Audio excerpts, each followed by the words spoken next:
Exactly 1 week from now, Mexico opens the World Cup 2026 at Estadio Ciudad de México. And tonight in Toluca, the Tri sent the message to the entire world, watch out, because this team came to make history. Mexico crushed Serbia 5-1 at the Nemesio Diez. 5 goals, one just like that, with every ounce of authority in the game. Javier Aguirre's side wrapped up their preparation and set an entire nation on fire. Can you remember the last time Mexico went into a World Cup playing this well? Think about it, because the numbers don't lie. 8 consecutive matches without a defeat, 6 wins in 2026 alone, and tonight, a comprehensive thrashing of a European opponent with 7 days to go until the biggest match in Mexican football in decades. Aguirre has every right to sleep easy tonight, but let's talk about what actually happened here, because there were details nobody is mentioning. The match started badly. Mexico dominated from the very first whistle, created chances, pressed high, controlled the ball at nearly 70% possession, and still went down 0-1.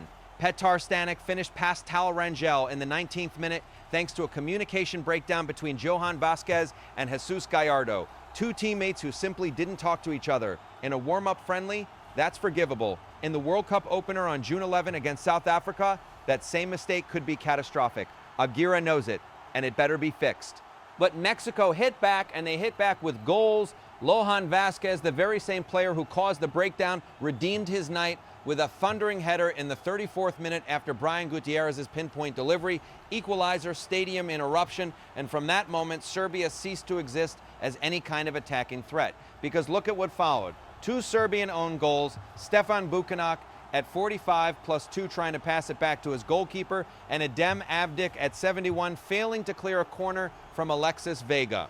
Serbia so generous you almost wanted to thank them. Raúl Jiménez stepped up in the 57th minute to make it 3-1 and confirmed exactly what everyone was hoping. The Fulham striker arrives at this World Cup in the best physical and footballing shape of his international career, and Luis Chávez marked this, came off the bench, and at the 90th minute hammered a left-footed rocket to send the Nemesio Diez absolutely wild. How do you leave a man like that out of your World Cup squad? Now here's the important part.